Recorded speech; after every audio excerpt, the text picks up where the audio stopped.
ప్రియ సహోదరులారా, mother Teresa ఈ విధంగా తెలియచేస్తుంది, కలిసి ప్రార్థించే కుటుంబాలు కలిసి జీవిస్తాయని. కానీ నేటి దురదృష్టవశాత్తు కుటుంబాలు కలిసి జీవించలేకపోతున్నాయి. కారణం ఏమిటంటే కలిసి ప్రార్థించలేకపోతున్నాయి. అందుకనే అనేకమైనటువంటి కష్టాలు, అనేకమైనటువంటి గొడవలు, విడాకుల సమస్యలు, ఆర్థిక ఇబ్బందులు, అనేకమైనటువంటి రకరకాల బంధకాలతో కుటుంబాలు పోరాడుతూ ఉన్నాయి.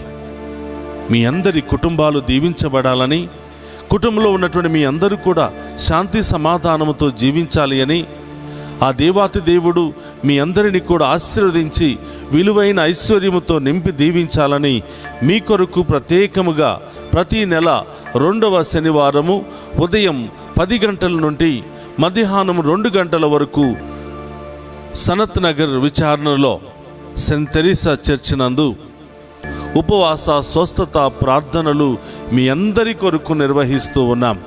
కాబట్టి ప్రియ సహోదరులారా, కుటుంబ సమేతంగా రండి, దేవుని యొక్క దీవెనలు పొందండి, ఆ గొప్ప దేవాతి దేవుని యొక్క మార్గములో నడవండి.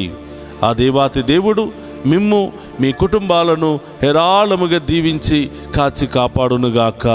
ఆమేన్.